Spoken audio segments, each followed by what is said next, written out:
Salute to everybody. Renee Box Young, shouts from the South. One love to you all. Thank you guys so much for liking, subscribing, sharing. Thank you guys so much. All you recent subscribers, all you subscribers from the beginning. Thank you guys so much, man. I love you guys. We're going live. We're in the building, baby. We got special guests. All right. It's just an honor for me to have these special guests. As a matter of fact, I was chopping it up with them moments ago. And just to give you guys an introduction and a kind of an outline of what I have in my heart, what I have planned out, okay, outline for the, for the future. And this is the first show. I could call it part one, I guess, right? I want to call it part one of a series of what I want to do, with some lives with Kurtis Anderson, Reggie Owens, honorable guests. We're going to have another guest in a moment. As you guys saw on the thumbnail, Trick Nolte also. He should be coming in about 15 minutes or so. Where I want to talk about, vintage boxing, boxing then and now, and covering a wealth of topics and points and aspects. Okay, we're going to cover 2 bullet points in a moment. And first and foremost, I just want to get right to it, man. Thank you guys so much. Those who are coming in right now and those who will come in later in the future. All right, later, maybe after this live, go ahead and share. Go ahead and share with your friends, because you're going to learn a lot.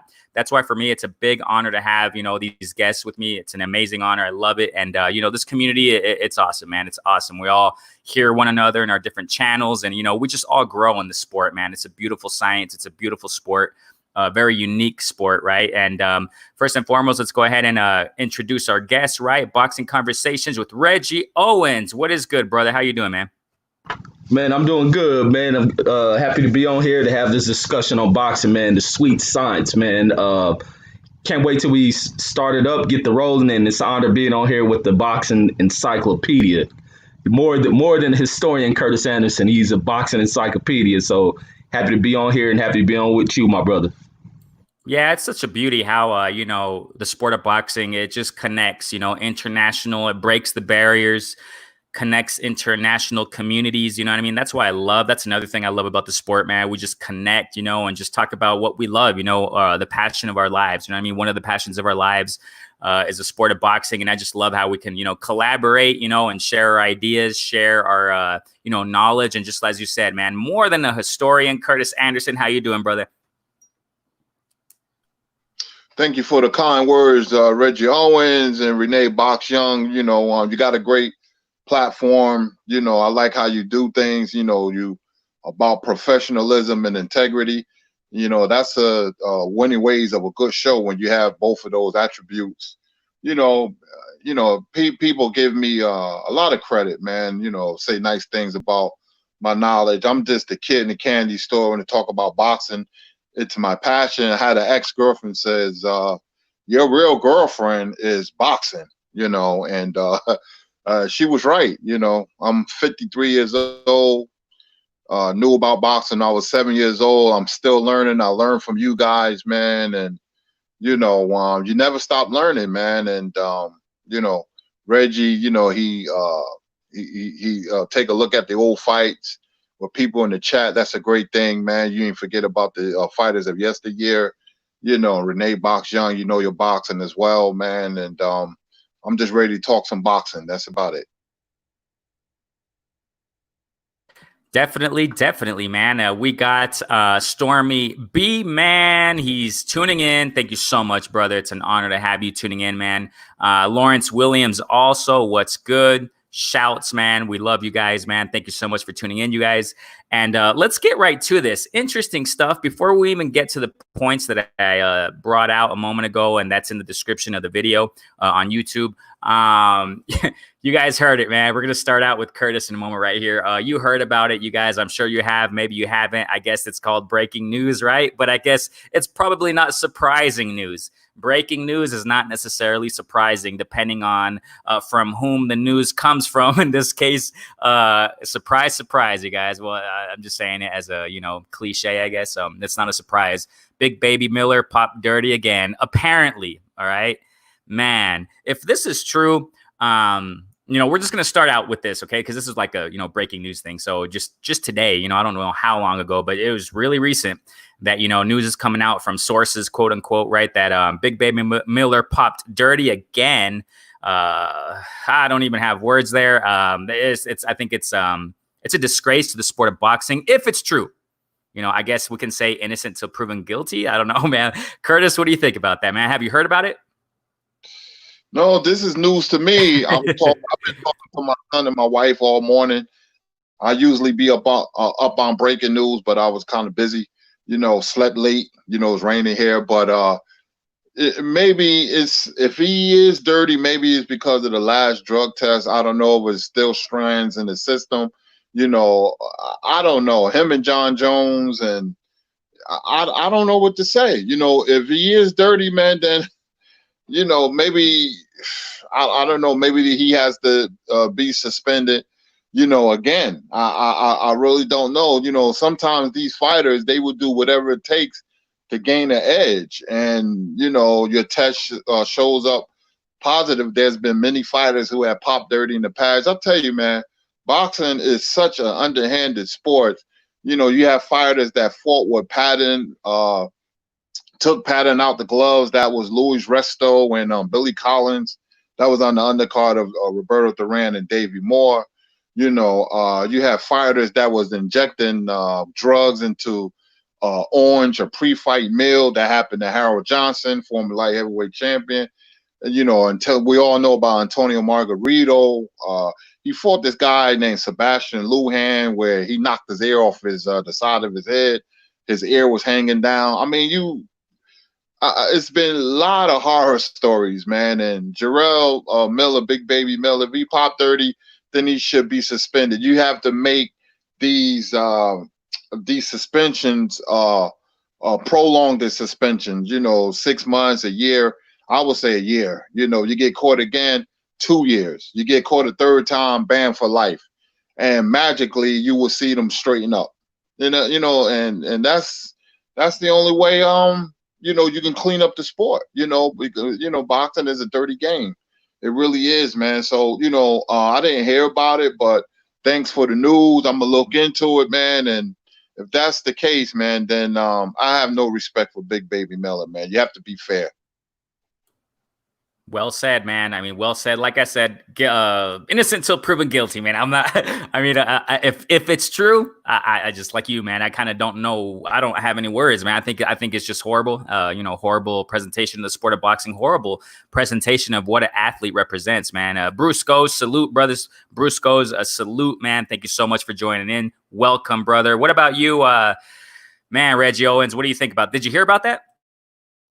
Yeah, I just seen, because I seen Blue Blood had posted up on his channel, and then I seen a report, and they saying that fight, because I know he was supposed to be coming up. When I seen Blue Blood's post on, I thought he was speaking about this upcoming fight, and he had a fight on July 9th, which is what, about a week or so away, or 2 weeks away. Yeah. And to have this dude to do this again, he's a habitual drug cheat, and people have always been in awe to see a dude this big fighting with such a high motor, man, high volume, 300-pound damn fighter, which was real unusual.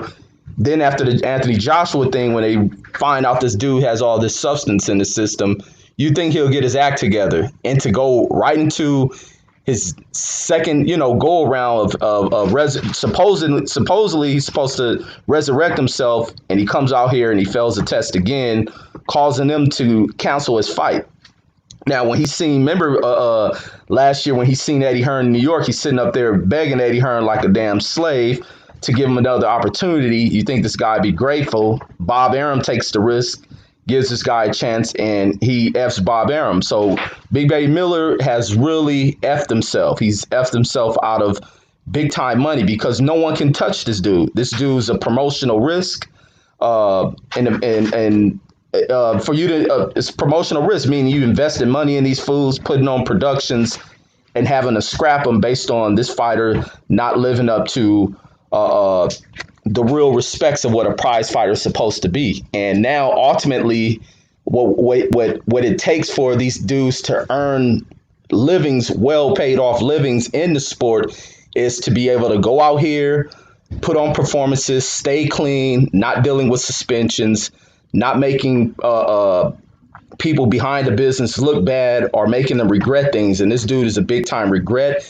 And ultimately, he's going to see himself effed out of millions. He'll never make the money that he spoke about making and being able to buy his mother this and buy his sisters and them that because he is effed it. He got to the top, got to the point where he was about to make what $6 million or so against AJ. F that shit off because he wants to take the shortcuts. And I don't think we'll see Big Baby Miller again. And I don't think even if some fool ass promoter was to give him an opportunity, I don't think people will be excited to turn out for a Big Baby Miller event. This is bad news for this dude, man. Real bad news. Bad news. I ain't gonna even say for the sport, but it's just bad news on this dude. Yeah, definitely, man. And we'll see, as I guess they're going to probably do an investigation and all that. And obviously, Big Baby Miller is going to give his part of the story. I sent him a Twitter. Let's see if he answers me, right? Sometimes I get answers from these fighters, man. Sometimes, on Instagram and on Twitter and stuff like that. So let's see if he answers me. Hopefully he does. I sent him a respectful message, but I also, spoke my piece because when I heard this, I was like, what the heck are you doing? Are you playing games, bro? You're a grown man. You're a professional athlete, quote unquote, right? You're supposed to show professionalism. This is a disgrace, you know what I'm saying? But we'll see, right? Like I said, innocent until proven guilty. Because sometimes breaking news, sometimes it's hard to really, trust it 100%. But this is the second occurrence, so I think I kind of incline to this being true. So we'll see what happens, man. We'll see what's up with this Big Baby Miller, man. So Reggie Owens, you think he's going to completely be abolished? Like he's not going to come back, right? If it's all true, right? Yeah, I don't see anybody touching this dude. He's bad news, man, being that you come right up off of a suspension, looking that bad. Even with how they spoke about what he had in the system, how bad it was and how the other drug he was testing was something when they came back with trial results that it was a drug that caused so many bad side effects. This dude's trying experimental drugs.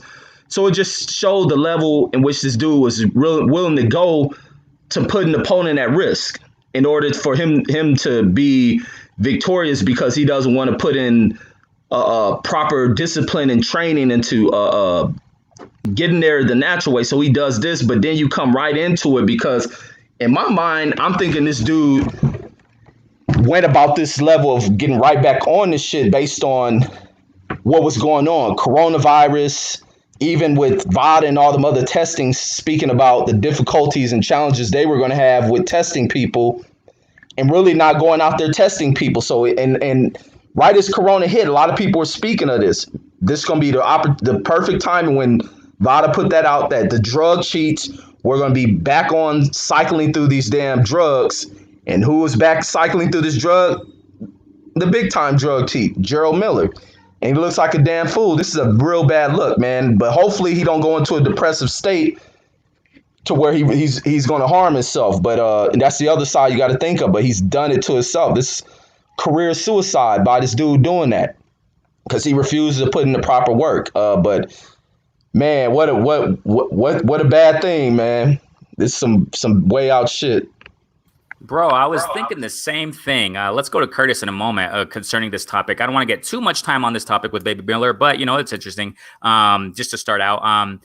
So the thing I thought that the thing here is that actually what I mentioned a moment ago about me sending a Twitter message, a personal direct message to a Big Baby Miller on Twitter, see if he answers. I didn't want to.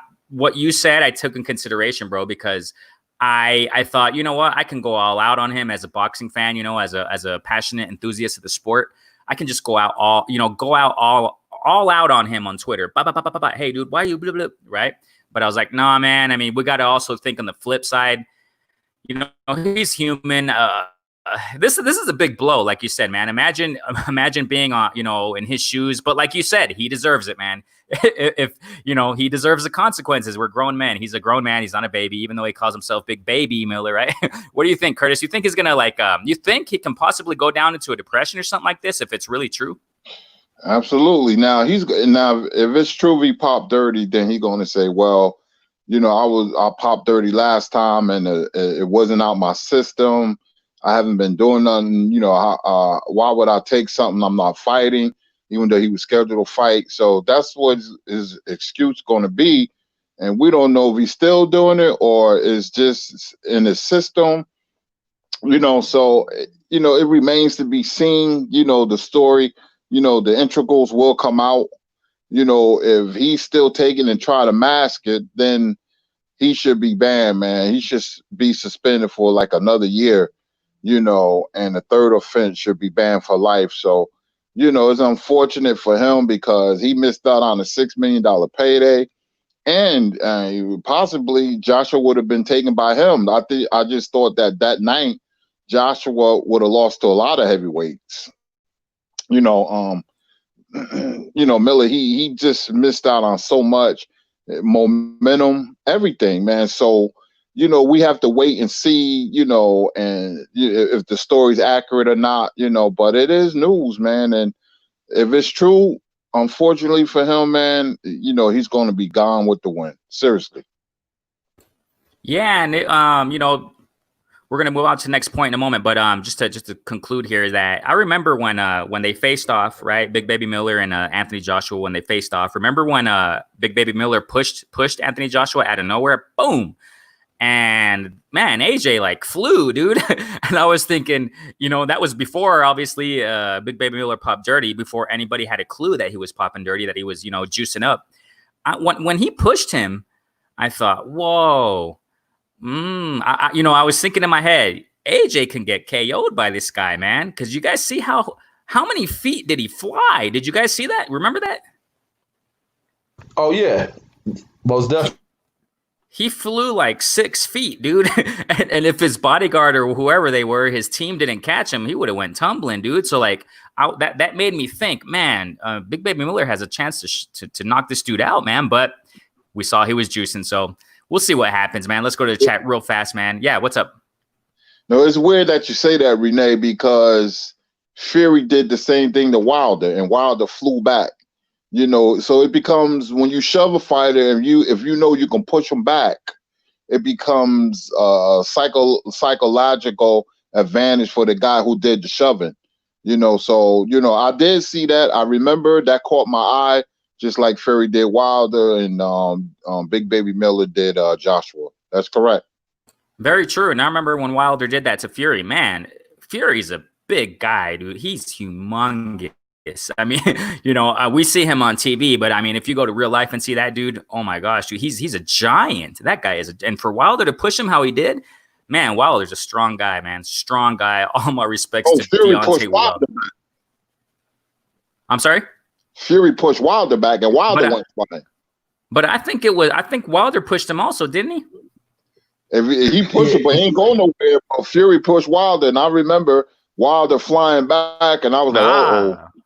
Oh, I thought it was in the first fight. I thought it was in the first face-to-face. Reggie Owens, I don't know if I'm wrong on that. Correct me, you guys, if I'm wrong. I think Wilder also did push him, didn't he, in the first face-off?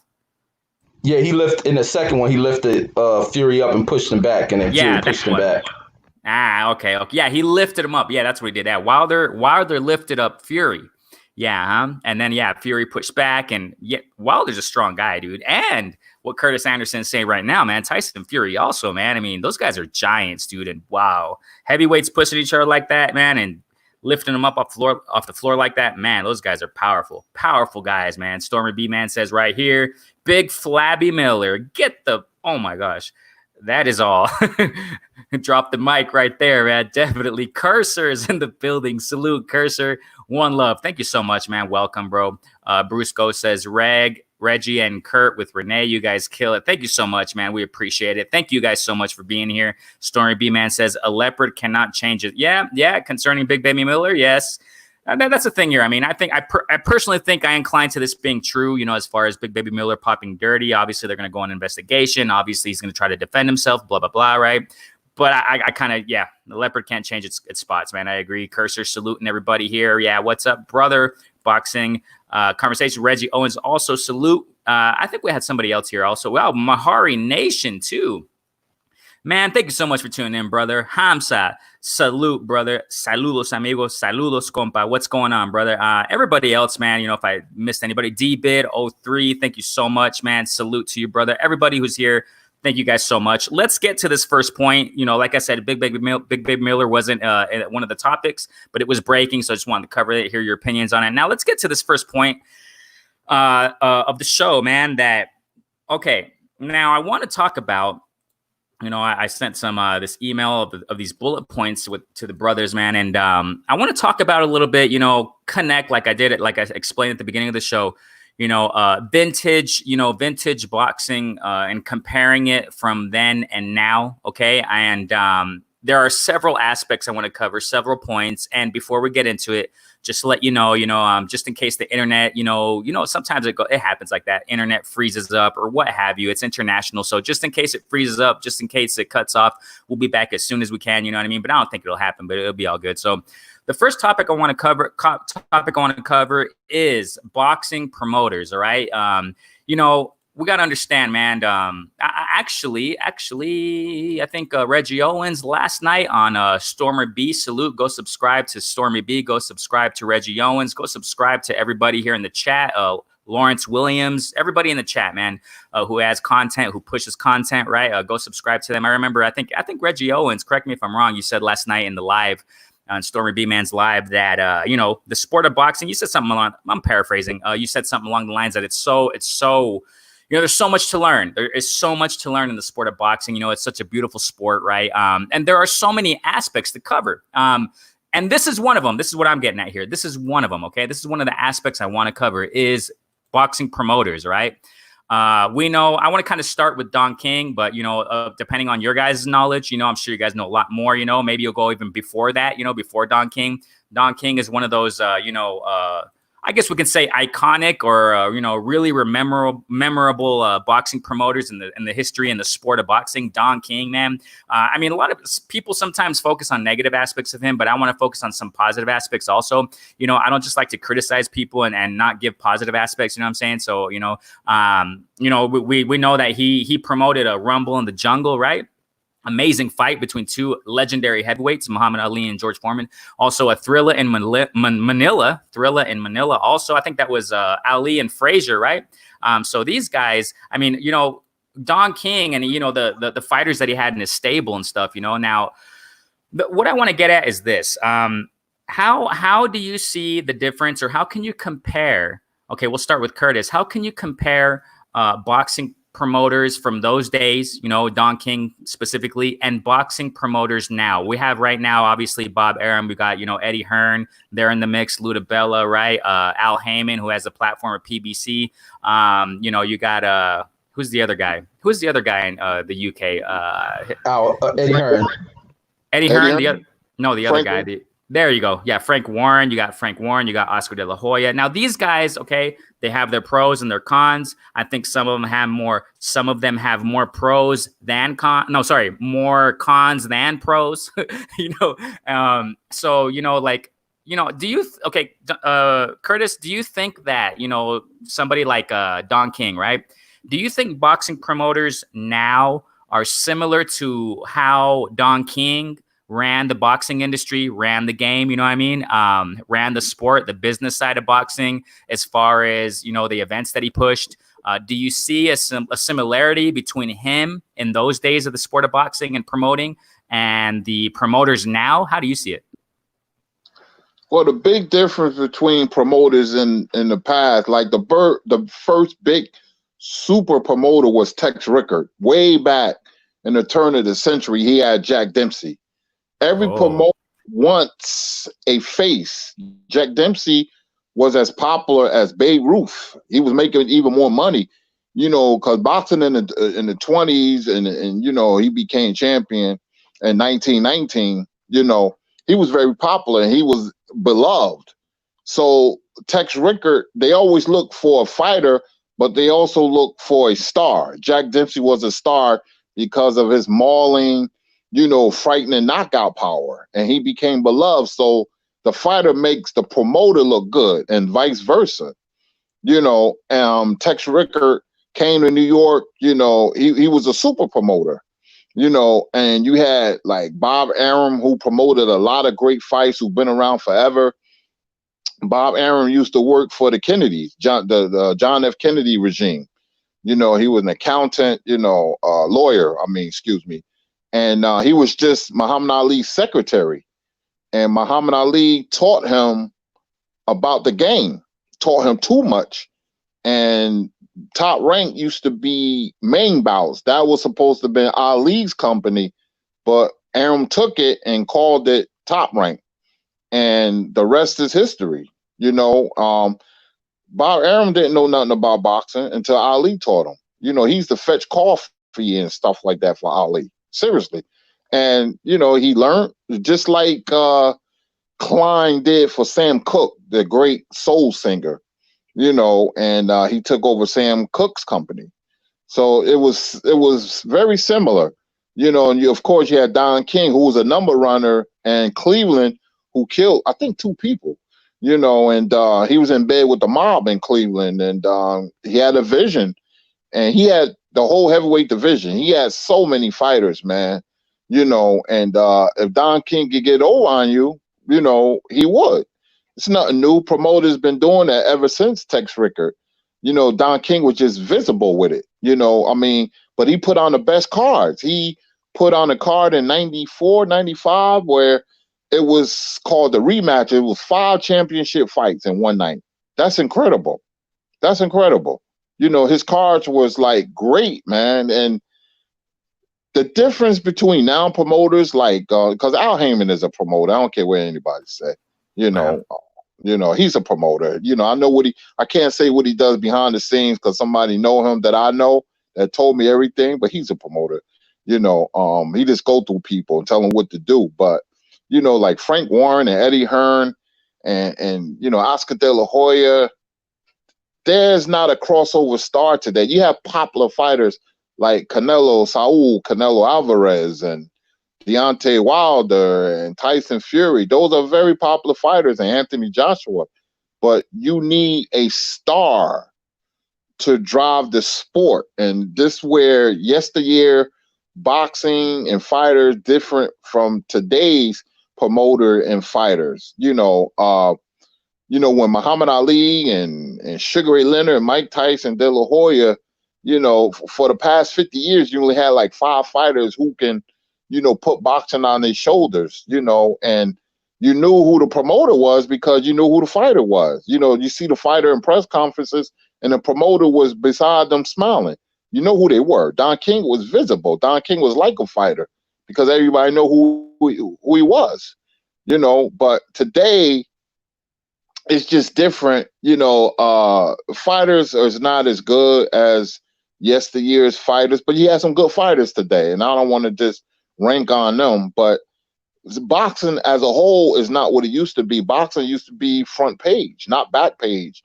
Boxing used to be talked about, but it's just not. It could be sign of the times, but boxing always need a super fight. It's a domino effect.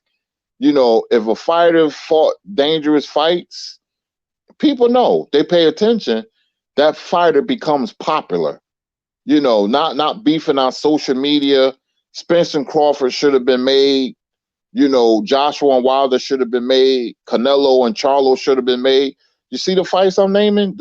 This was drive to sports. Once you have big fights, the promoter is visible. Boxing itself is visible. That's why when Ali and Foreman and Frazier and Norton, they all fought each other in the round robin. So you knew who the fighters were and you know who the promoter was. Saying like Bob Arum, who promoted Hagler and Hearns, and Leonard and Hagler. You know who all the major players were. That's what I'm getting at. The fighters and the promoters. You knew everything. So that's the difference between today and yesterday. It's just boxing as a whole is not where it should be because you don't have super fights. Mayweather became popular because of social media. He used it to his advantage, and people wanted to see him lose, so that he kept boxing alive because of that. Same with Ali. Ali and Leonard grew up in your living room by fighting in the Olympics and being on TV shows like Bob Hope, and Dean Martin. Oscar De La Hoya, he became popular because he was the pretty boy. He had a large female fan base. I remember I think he fought Steve Forbes, somebody he fought, and it was like 90% of the audience were women. It was incredible. So it's different avenues become popular and the promoters, but I don't think promoters today have the same confidence like they used to, because they know that they don't have that crossover star. Wow, amazingly said, man. Amazingly explained in an exhaustive manner. Reggie, what do you think, brother Reggie? How similar or different do you see boxing promoters from then and now? Promoters specifically.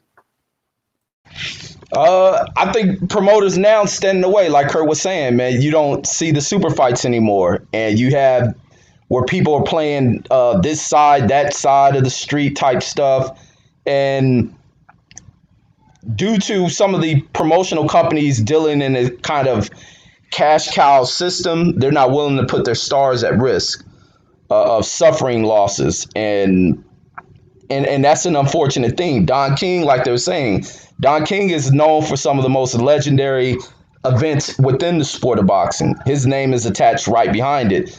But for so long, and I appreciate you focusing on the positive of Don King, but for so long, they try to paint him in such a negative light. But when you go to looking at the heyday of the game, Don King is right behind it. Don King name is attached to everything that's been great about the last, 40, 50 years of the sport. So where are some of these promoters missing that? You got so many promoters who think everything is about them rather than the sport. So many promoters doing things to keep their pockets lined with continuous paydays from fighters that are on current win streaks, haven't lost, not willing to put them in to make these mega fights, whether it's win, lose, or draw. They just want wins. I think that's the problem, man. Not enough promoters are willing to take risks. You seen how Eddie Hearn took when his star lost, how chaotic the guy got. He was just in a chaotic type of state and not looking to develop anyone else, as he just held on to this one cash cow star that he has. And when he put that star back in the ring, the way this star went out there to fight, he fought in such a it was good boxing to me, but many fans viewed it as a cowardice way of trying to retain the belt. But it shows the desperation, and then it shows also that this promoter, the same promoter I'm speaking about, isn't willing to put his star back in the ring against high caliber competitions, because he's sitting here ducking one of the most dangerous opponents he can fight, but he's quickly to run out after another guy who will be less risky in defeat in the way that his star may end up losing a fight. He probably lose it on the scorecards rather than possibly being knocked out, or even his star can possibly knock out the guy that he's afraid of. But and that's one of the wrongs in the sport. You're just not seeing to where they're forcing the hands of star fighters, and these star fighters aren't willing to give fans what they want. They just want to hold on to being close to being undefeated or whatever they want to call it. But fans don't care. They just want to see proper events being put on. And it's an unfortunate thing, but I think if Don King was a big name, if he was much younger during this time period, all these guys would be fighting. All of them. But that's all I got on that one. Awesome, man. Awesome. Now, in relation to this, as far as, promoters then and now, it intertwines, as far as like, fighters' purses, right? Fighters' purses, it's pretty much directly related, to promoters, because, as you guys know, I think I have seen some time ago a boxing contract.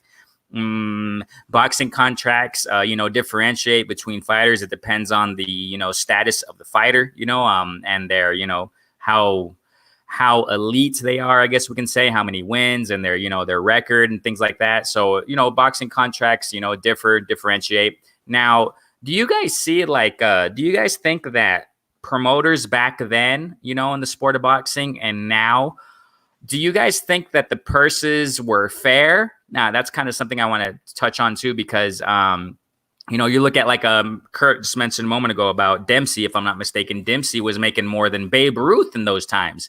I think Sugar Ray Robinson, correct me if I'm wrong. I think I read some time ago an article or something along I think Sugar Ray Robinson, or a boxer at least, was making more money than the president of the United States. I don't remember which president it was, but now we also have to consider this, okay, that, boxing then, back in like the 30s, like, Brother Kurt mentioned Tex Ricker, right? If I'm not mistaken, Tex Ricker, back in the beginning of the 19th century, that the dollar, right? The currency, we have the dollar and inflation now. It's different, okay? It's kind of different, the purses. And sometimes and obviously, the economy, the market, products and, things that were a lot cheaper back then, right? Things were a lot cheaper. You could buy, I don't know, I wasn't living in those days, but I heard, my grandparents or what have you, parents saying, oh man, son, when I bought this was like, 25 cents. Now it's $1 and things like that. It's inflation, right? So what I'm trying to get at is that boxing purses, a fighter's purses, Kurt, we'll start with you, Kurt. Were they fair? Do you think they were getting paid well, boxers in those times compared to now? Yeah, they was getting paid very well. 1977, after Sugar Ray Leonard came out the Olympics, he got $40,000 in his first fight. This was in 1977. He went to rag to riches overnight. $40,000 in the debut. He was making, $10 and $12 million when he was fighting the Rands and Hearns and the Haglers. He was getting major money. And take it further back, Sugar Ray Robinson in the 40s was getting $50,000 a fight. He was the first fighter in history to get TV money and theater money when they showed his fights in the theaters, or you could listen to him on radio. He got a percentage of those of money, off radio and TV. Joe Louis, they all made great money. The 70s, the 80s, the 60s, money was never a problem because people were interested.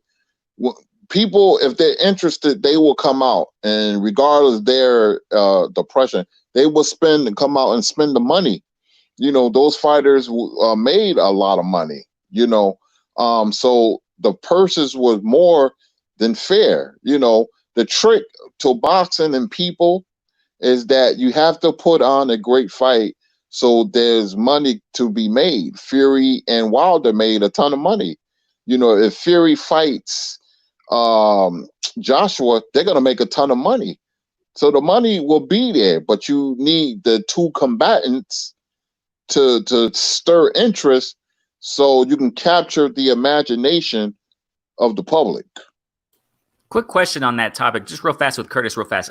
We'll get to Reggie in a moment. Okay, the Great Depression, was that in the 30s? The Great Depression? That was in the 30s. I think it started in 29, then stretched out into the 30s, Right. Oh, okay. My question real quick, we'll start with Kurtis and we'll go to Reggie. And during the Great Depression, was boxing, thriving? Okay, that's why I want to go back to history because I love to hear the roots of it. Was boxing thriving in the Great Depression also? Were big fights made, big events around that era, and were fighters getting great purses still? Absolutely. Joe Louis made a killing. He just didn't. They was taxing him when he was giving exhibitions during the war. He was champion in 1937. Before that, they even made a movie, Cinderella Man. He was champion in 1935. James J. Braddock. He had Max Baer. They used to wear the fancy suits. Even Jack Johnson in the turn of the century, he was getting major money. This guy had fancy cars and tailor-made suits and listened to classical music. The heavyweight champion or boxers were always well dressed. The Henry Armstrongs, you could look at the suits they wore. They just didn't know how to invest their money because they weren't educated. But they always got great purses. They always did, So even the Great Depression, boxing was still thriving. Max Baer and Jack Sharkey and James J. Braddock and Joe Louis, all those guys, they made good money. Wow. Even during the Great Depression. Wow. Reggie, before we get into it in deeper, so what do you think, Reggie, as far as, what's your perspective on that, with boxing purses, fighters purses, back in those days compared to now? I think they were paid mightily, and they probably could have got paid more. So if promoters were paying these guys what the stars, what they were paying them, just think of what these damn promoters pocketed. So there's a lot more money in the pot that a lot of these fighters who weren't educated. We still deal with that issue now, where a lot of these guys in the sport are educated, but going back further in time, you're dealing with less educated people, but being happy with the money they got. And some of these purses were hefty purses. And I pulled up some numbers from an article I found, being this is going to be the topic. Seen back in 1908 for Jack Dempsey, they had where he earned $30,000. And that could be wrong. 1910, I see where Jack Johnson earned $120,000 defeating Jeffries. Dempsey in 21 earning $300,000. Tunney earning $1 million back in 71. Ali and Frazier earning $2 million back then, and then 74. Ali and Foreman earning $5 million for their fights during that time period. And this is during the time where you look into post 1929 for guys to be making six-figure incomes. That's huge. That's for the rest of your life type money. I'm pretty sure homes to purchasing on a home back in the early 1900s couldn't have been nowhere but what, $5,000 for a home, a nice size home, who knows. Automobile probably was nothing, what, $1,000 maybe. So the money went a long way back then, and especially if you're making six-figure type money, when most wealthy people are losing income, and you're drawing big sums of money during that time period, like, you're well off. But it's all about how well you manage that money. And like Kurt was saying, a lot of these guys weren't that smart in the handling of money and making money last. But these payouts are hefty sums, especially during that time period. These are good payouts in current time periods, and some fighters are making that who have names that are known, not really being stars. But if you were to do a time value comparison, these would be even in the early 1900s, these would be several $1 million type payouts. Today, currently, money doesn't go as far as it used to go back then, and especially you listen to stories of your elders, and they speak on the price of what they paid for things. Bread, maybe what, a quarter, or they paying for what, 25 cents for milk or something, whatever it was. Things were cheap. Going to the movies was 50 cents or something. I can't recall what I used to hear the elders say, but everything was so damn cheap. And if you're sitting on dollars like this, that's just going a long way. But you have to be well thought out to manage this kind of money. But the purses were hefty. And just to think, these promoters were probably underpaying these guys. So it just shows where the sport of, for these guys to make money like that, it showed where the sport of boxing was. So it's all based on the kind of revenue they were able to pull in, and they were able to pull in some big time revenue. And I think for that Reno fight with Jack Johnson, that was the first $1 million boxing event, or maybe sporting event, single day sporting event. So that's some huge stuff, especially in that early time period. And I'm pretty sure that promoter was above his head. His life turned out great after that one event. And but yeah, I think these purses were tremendous back then, especially being that things weren't so heavily inflated like they are today. Wow. Now, I want to kind of stick on this point real quick, because it's something like like a tree branch. It extends to another point. Made man, salute, brother. Let's read what he has to say here. Thank you so much for tuning in, brother. One love, man. Says John O'Sullivan was the most famous man in the world. Ray Robinson owned the block. Jack Johnson had many businesses as well, just couldn't keep it. Wow. Now, something I want to talk about Kurtis, and then we'll go again back to Reggie. So as far as things under that's why I want to compare it to then and now. It sounds like that. Before I get to the under the table, what I just mentioned a moment ago, that it sounds like fighters were making more before than now. You think so, Kurtis? Well, Mayweather changed the game. I mean, here's a guy who fought a non-boxer How much did he get for that McGregor fight? 250, 3? That's a Wow. lot. And 36 million. You know, he did it twice with him and Pacquiao. So no fighter have ever earned that money in 36 minutes, man. You know, the Pacquiao fight. So Mayweather changed the game with money. You know, he made 900 million in 7 years, something like that. You know, but Ray Robinson was the Mayweather before Mayweather because, like I say, he was getting TV money. You know, he threatened to, you know, opt out of a fight the day before the fight if he didn't get a certain percentage. You know, he owned businesses, but they were poorly ran. You know, he didn't you know, keep an eye on his businesses. Larry Holmes is one of the few fighters that invested his money and today can live off it. You know, he owns the whole city of Eastern Pennsylvania. You know, same with an old fighter named Harry Wills who never became champion. This was back in the turn of the century.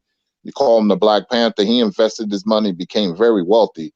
You know, so you know, most of the times you hear horror stories.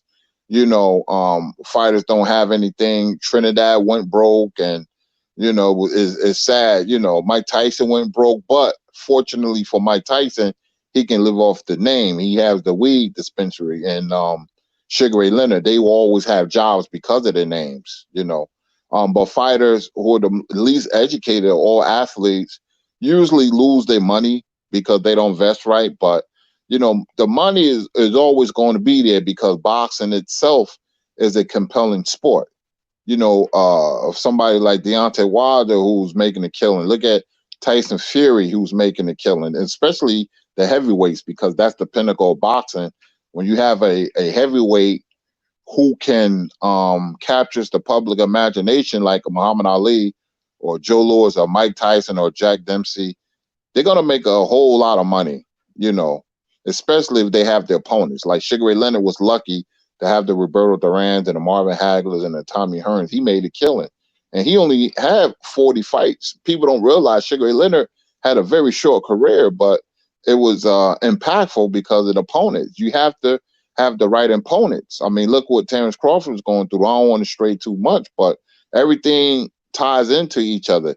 You know, if you're a good fighter, have the opponents and have a promoter, you know, then you're going to be successful. Manny Pacquiao is a foreign fighter who conquered the United States, you know, and he's still making $20 million a fight. So if things line up, the stars line up the right way, you can always make money in boxing. But boxing has to realize something, these promoters. You can't keep messing over the people because eventually the public will turn its back because look at the fights Top Rank is showing you. Garbage. It's a bum bash.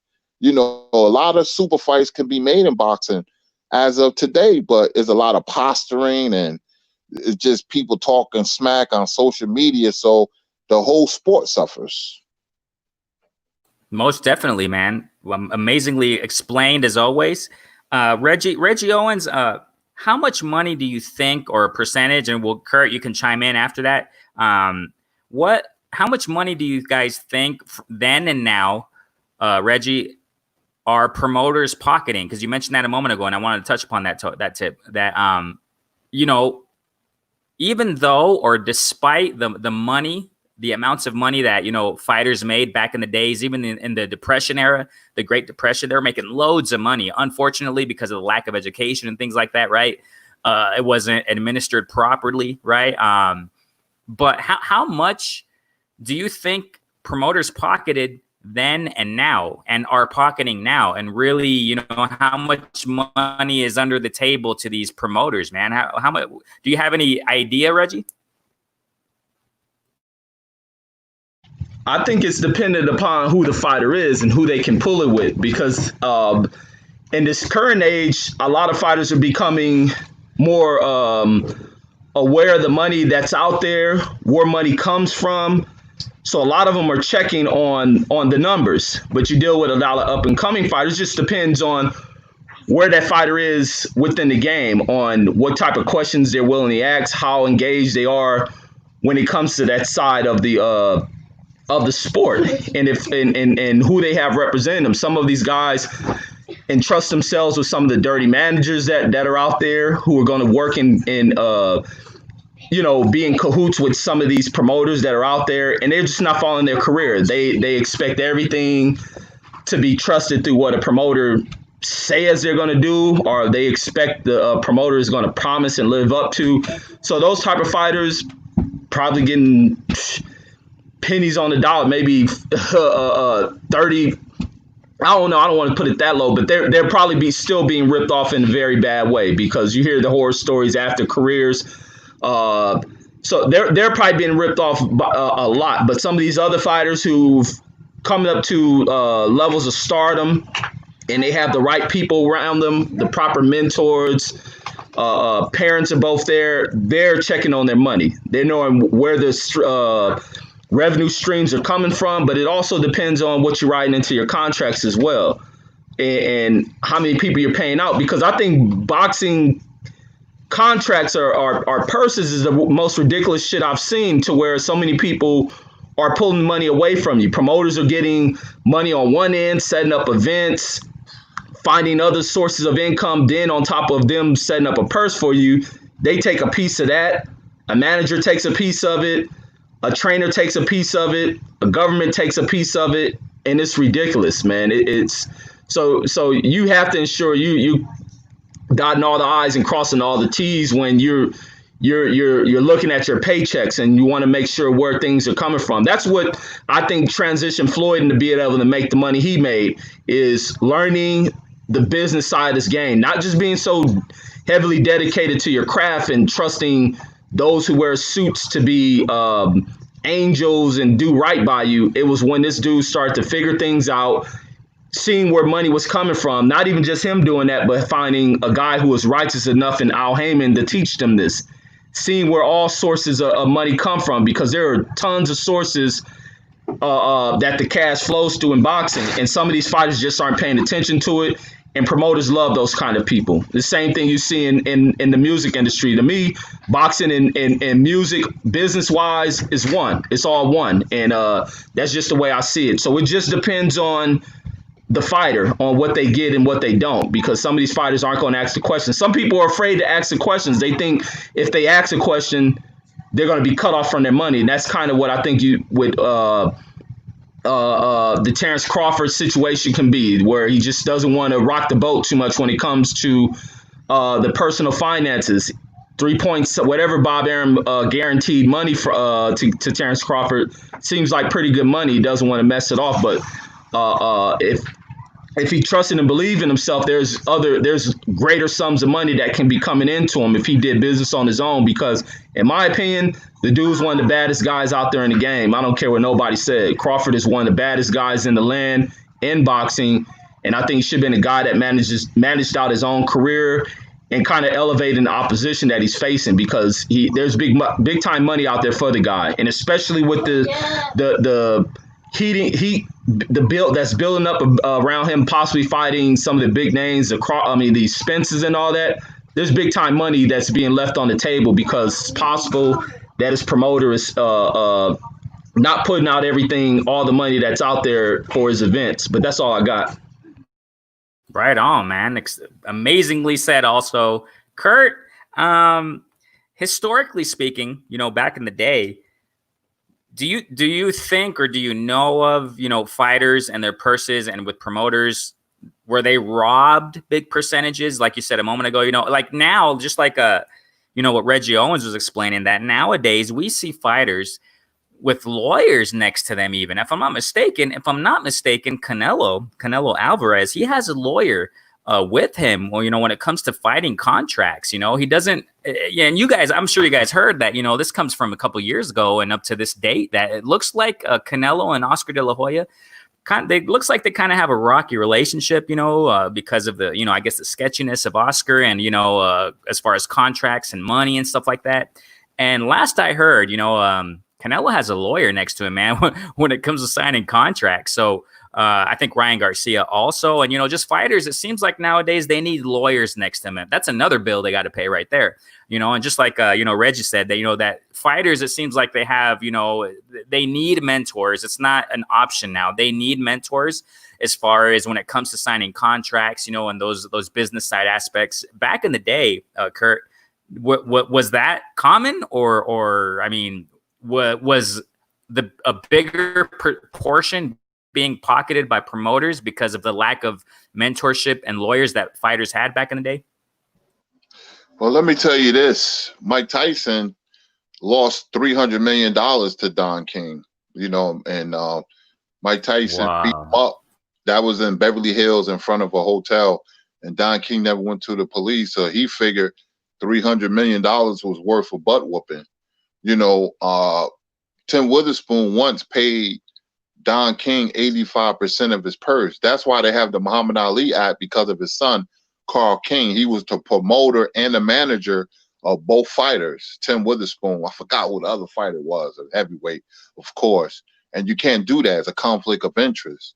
It's good to have a lawyer. Canelo's not dumb. Canelo is very smart. Because remember, Canelo was, Oscar stole Canelo from another promoter. He stole Yep. him, and they had to pay $8 million. And Bob Arum stole Terrence Crawford from the Sauerlands out of Maryland when Terrence Crawford had dreads, a very young fighter. Promoters are smart because they can see star quality. So Oscar stole Canelo because he thought Victor Ortiz was going to be the Canelo of boxing, and it didn't turn out like that. And with Terrence Crawford, Bob saw a star early on, and took him, but promoters, you really don't know how much they get because they can hide the figures, because the contracts are underhanded. So they're making a pretty penny because Don King always made a lot of money, just like Bob Arum made a lot of money. And they made money off Fury and Wilder. They was getting ready to have a third fight. So who knows how much money they made off all three fights, and this goes back, if you have the right opponent, like Fury and Wilder is a quintessential great rivalry now, third fight, and plus they're heavyweights. So the money is there. Joshua and Ruiz. Ruiz hasn't accomplished much, but he made money, because he had Joshua in the rematch. So like I said, it depends who you fight, and if you're a popular fighter, you don't need a promoter. You can cut out the middleman. Like when Floyd Mayweather was on HBO, Bob Arum tried to treat him like he does Crawford. He wanted him to sign an 8-fight, $26 million deal. And Floyd famously said that's a slave contract, and they lost Floyd, and he went to Heyman, and the rest is history. How much money did Madonna make fighting Floyd 2 times? So depending who you fight, it's life-changing money, and the promoter is always going to make money, but it's hard to say how much, but they're making it, or else they wouldn't be promoting. So,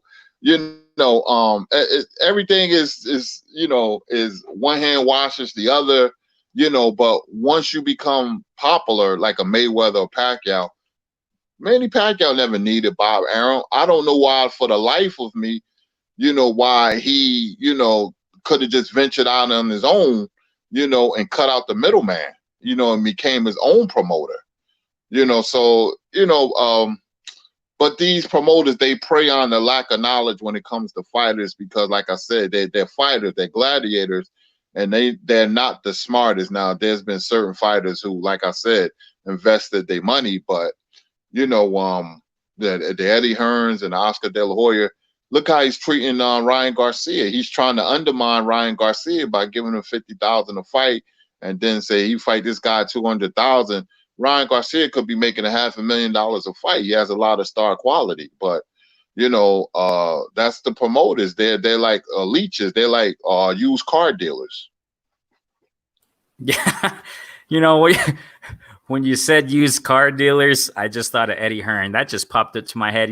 But promoters in general, right? They have that that reputation to be like used car salesman. I don't know why Eddie Hearn came to my mind. But now, speaking historically, also, Kurt, and then we'll get to you, Reggie, in a moment. Okay, we have, this is off the bat, speaking of what you just mentioned a moment ago, You had, okay, this is just a couple years ago, a few years ago, many years ago, more than a decade. You know, you got Mayweather. He used to be on Top Rank. He used to be under Bob Arum, if I'm not mistaken. Manny Pacquiao, you just mentioned him, right? He used to be on under Bob Arum. You had Andy Ruiz also. If I remember correctly, he was on Top Rank also. He left Top Rank. And if I'm not mistaken, the first fight that Andy Ruiz had in PBC was against Anthony Joshua, if I'm not mistaken, all right? There was something along those lines. You had Mikey Garcia also. He left Top Rank. I mean, there's a handful of fighters, you know, that what I'm getting at is that there's a handful of fighters that have left Top Rank, particularly speaking, okay, and boxing, you know, promoters in general. They leave certain promoters. Was that common in history, historically speaking, Curtis? From what I know, my lack of knowledge in this aspect, at least, you know, I don't know much as far as this point. Were a lot of fighters leaving promoters back in those days? No, because a lot of fighters were happy just to get what they can get. You know, it was like, you know, their mentality was, I better get while the getting is good. You know, the money wasn't bad. You know, you got more bang for your buck, so they wasn't leaving the promoters. And you got to understand, you know, boxing was ran by the mob for a long time, but you didn't hear about switching promoters. Once there was a handshake or contract, it was concrete. You know, it was concrete. You know, so it wasn't like today. But you know, Mikey Garcia, you know, was smart because he got $7 million to fight whatchamacall. You know what I'm talking about. Jesse Vargas, yeah. Thank you. You know, mine went blank. Jesse Vargas. Hey, I don't hate the fighter when they can get as much as they can, because I hate to see fighters go broke, man. There was a fighter that was looking for food in a garbage can. You know, his name was Jimmy Bivens. You know, scrounging for food. That's sad. Get as much money as possible. So I'm glad that Mikey Garcia went to the zone and got $7 million. I would have did the same thing. The hell with that. Get as much money as possible. And people criticizing him, but that's what it is all about.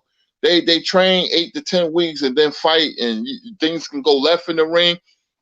You know, you got your family to feed. Mikey Garcia does have a couple of businesses, you know, a custom car service and all that. So get as much money as possible, man. If the money is there, you know, get it.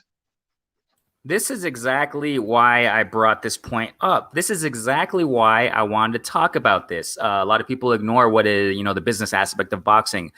We're not their lawyers. No, we're not, you know, but I care for fighters, man. I love fighters, you know what I mean? And, you know, I care for them, man. And I exactly think the same. And that's exactly why I want to talk about it in this show. One of the aspects is that, you know, one of the bullet points is that, you know, fighters, it's exactly what you said, Curtis. Fighters deserve, you know, the best. You know, they deserve, because Reggie Owens just explained it a moment ago that how much percent of the purse, you know, of fighters' purses are getting, you know, taken away. Big percentages. You got, you know, the federal government, you got the taxes, you got the trainers, you got the managers, you got the promoter, you got the you know, special, I mean, if there are any chefs, you know what I mean, strength and conditioning coaches, et cetera, even maybe a psychologist. I don't know. I'm not mistaken. Anthony Joshua had something along those lines in his corner when he fought. I think it was Andy Ruiz. I think some guy from a former military guy to help him. I don't know. But, you know, a lot of percentage, a big percentage of fighters' purses are going out to a lot of people, you know what I mean? Training camps, sparring partners, et cetera, man. That's a long list. That's a really long list, man. And, you know, through the years of me watching the sport of boxing and me hearing all these things, it's like, man, these guys deserve the best because, you know, they risk their lives, you know, even if they're under par fighters, man. You see these guys, you know, and we got to understand they come from amateurs, you know, from amateurs to pros. You know, you just think, you know, off the bat right now, Vasyl Lomachenko. Look at the amateur career that he has. A lot of fights. Golovkin. It's not like they're my favorite fighters. It just come off the bat right now. You know, Gennady Golovkin, he has also an extensive amateur record. Now you got to understand, like this track record, this blood, sweat, and tears that these fighters have to shed just to get into the pros and to be given pennies It's like, dude, that's just totally wrong. And it really hits home when I these topics, because I personally think, just like what Kurtis said, man, these fighters, these fighters deserve, the best that they can get. You know what I mean? They definitely deserve it, because I don't know, man, who, how many in the chat, or you guys, the fighting experience you guys have, like hands-on, getting hit, like I said, I've sparred down here in Mexico. I trained in it, and it's in a gym down here. And the guys here, let me just say something real fast. I said this before. The guys down here, in Mexico, when they spar, dude. I mean, they really spar and they hit hard.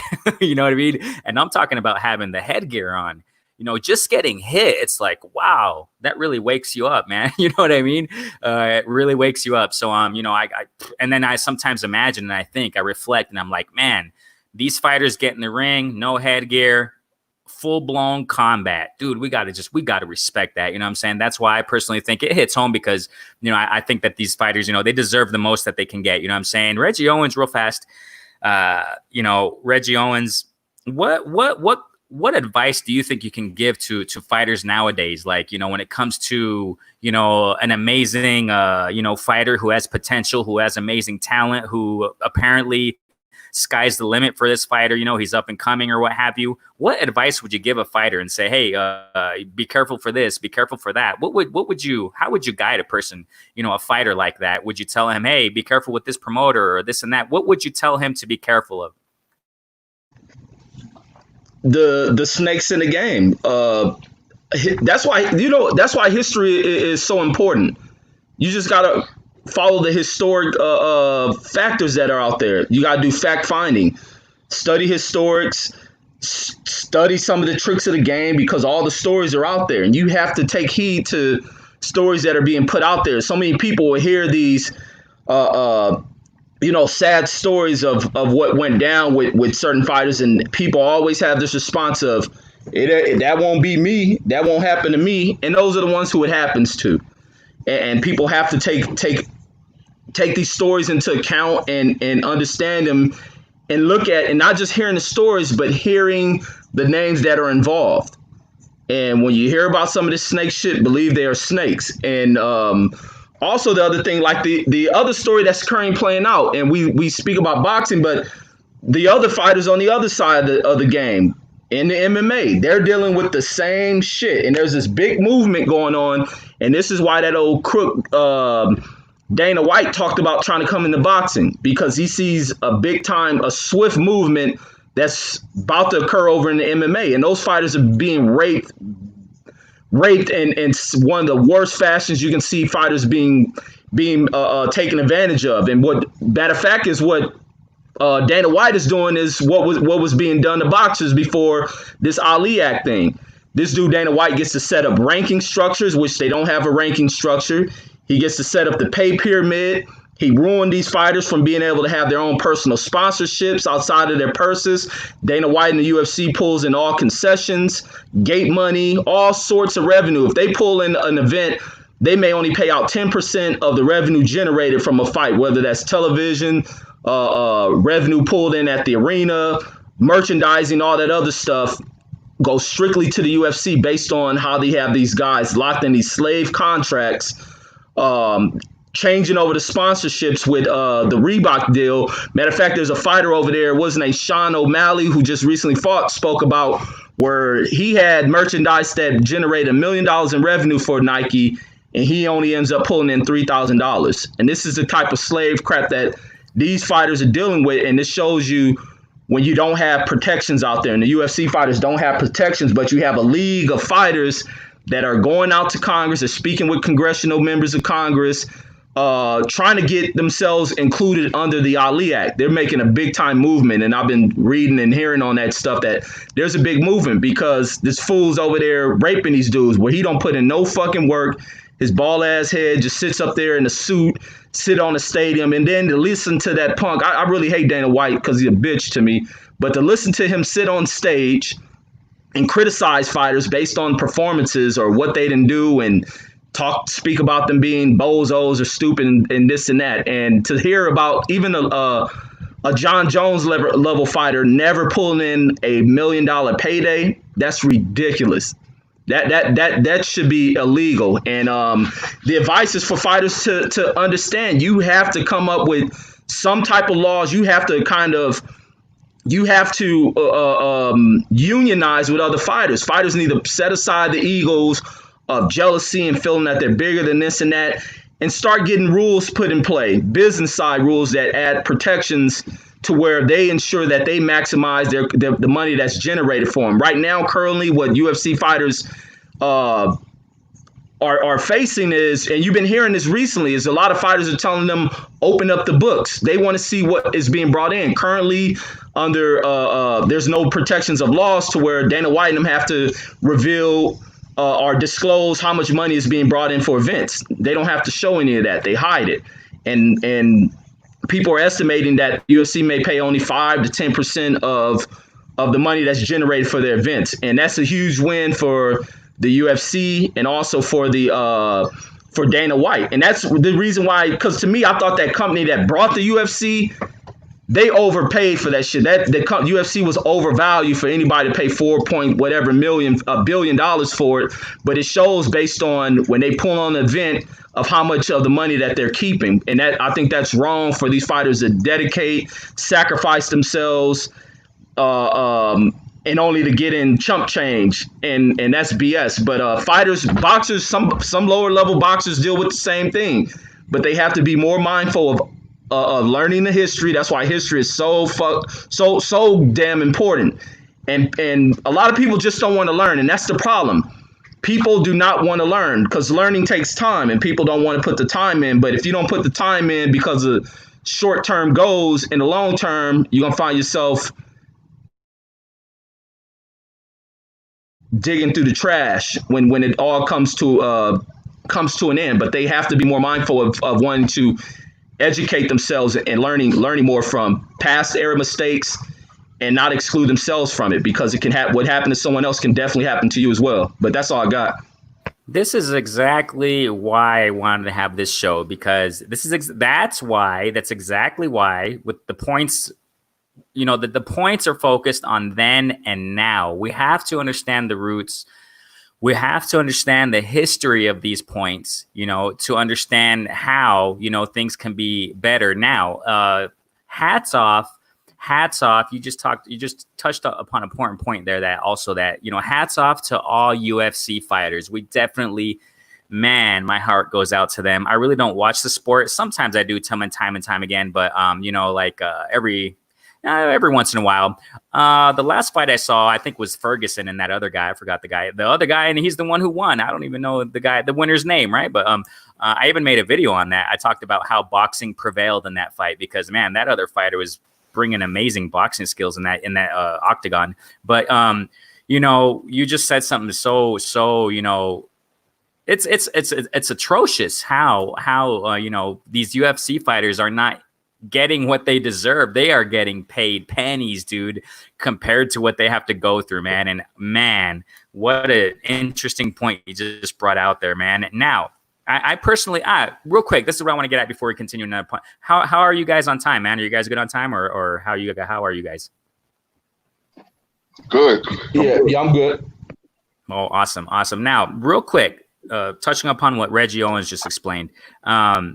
It sounded like Reggie Owens was talking about, like, you know, UFC fighters uniting, right, and taking action, you know, concerning their pay. Isn't that what, going back to what Kurtis Anderson said a while ago, isn't that kind of what the Muhammad Ali Act was about, Kurtis? Yeah, absolutely. It was to protect the fighter. Like, no promoter can sign a fighter for more than 8-9 years, something like that. So the Muhammad Ali Act, you know, caters to the fighter. But UFC is different because, you know, Dana White runs the whole ship, you know. But boxing, you know, you do have fighters do have protection. You know, you can't be manager and promoter, you know, the two fighters that's fighting or whatever, you know. So, you know, boxing, you know, is good there, but fighters need to what's the word I'm looking for? They need the money what you call that? A pension. Like okay. Pension, yeah. Because Roberto Benitez, who's in a vegetative state, only gets $200 a month.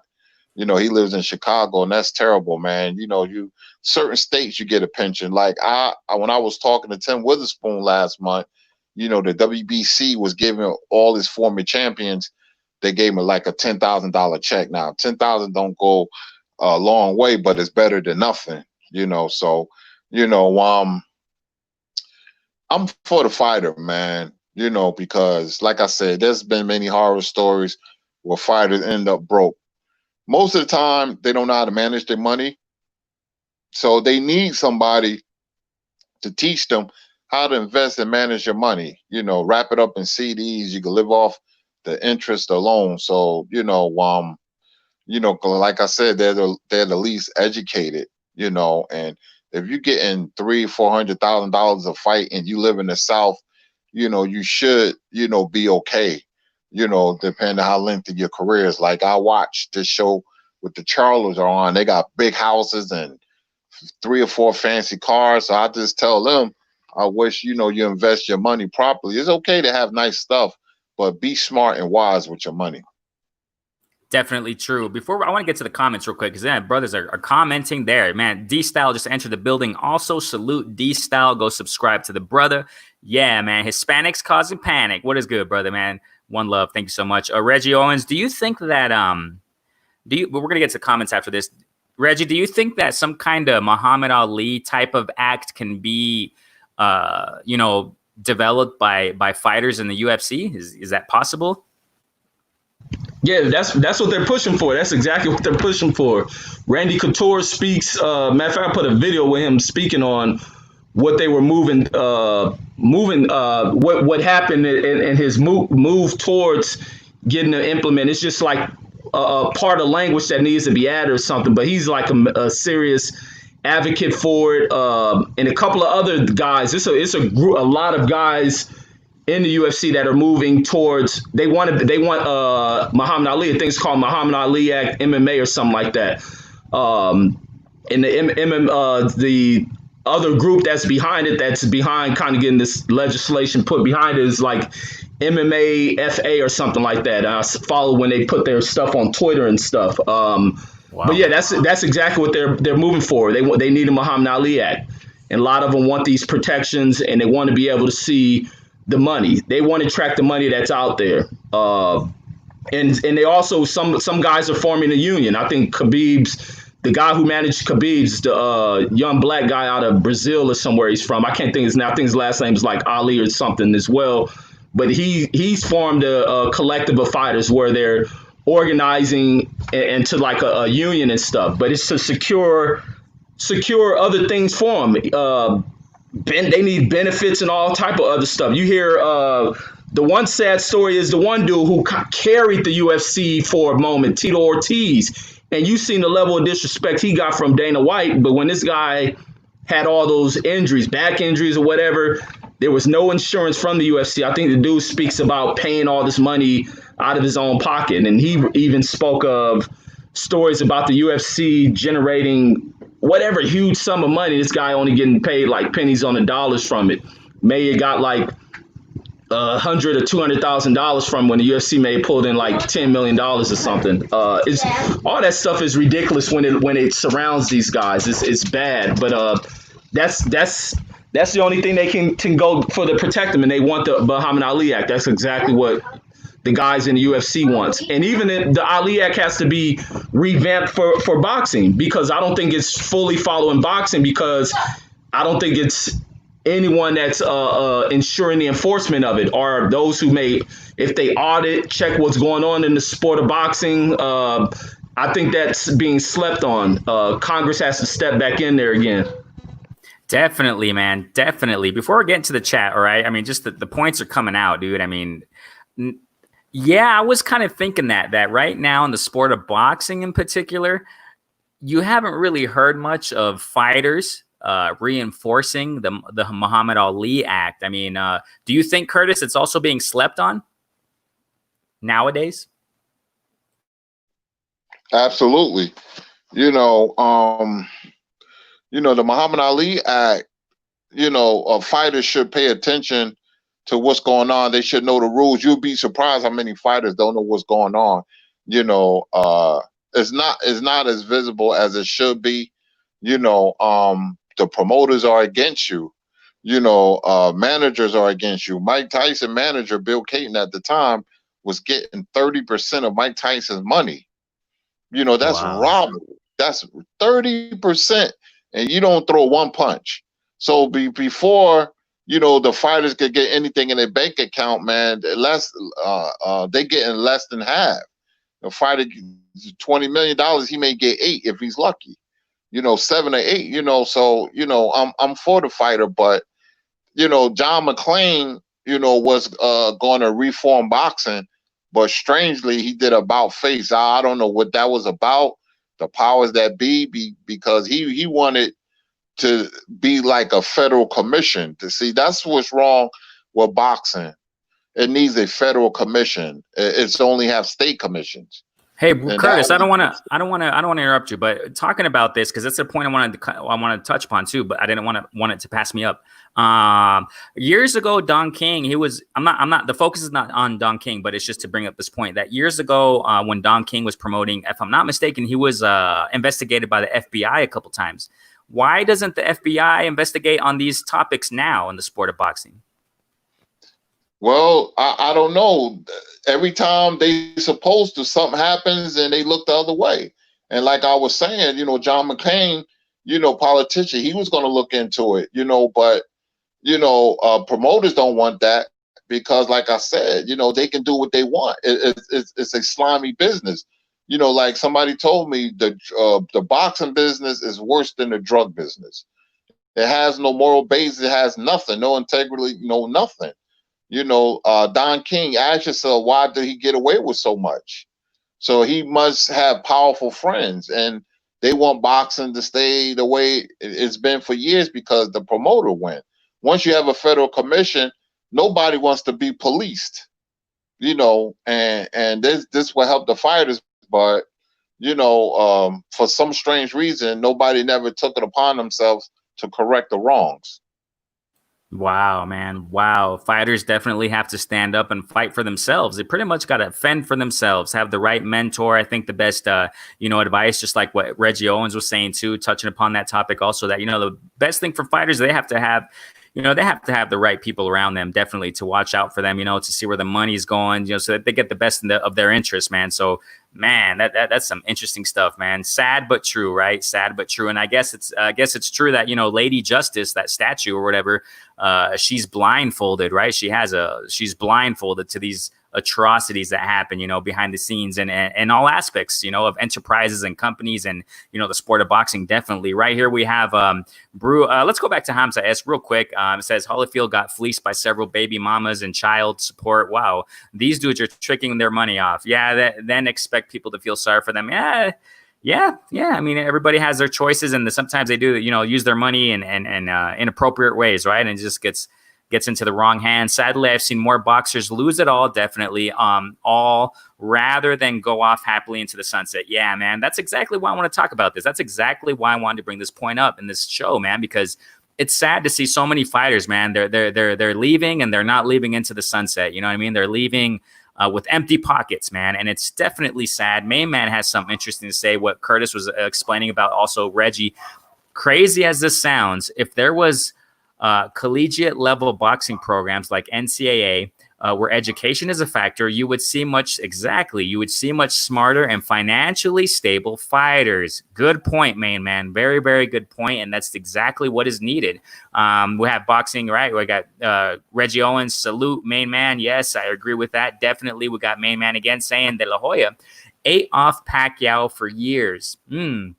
Even while he was with Top Rank. Oscar took Bob to court over it and won. Yeah, exactly. You know, fighters have to stand up to these, fishy, shady promoters, man. I mean, they got to stand up and they got to, you know, fight what's for them, you know, what's in their best interest. Real quick.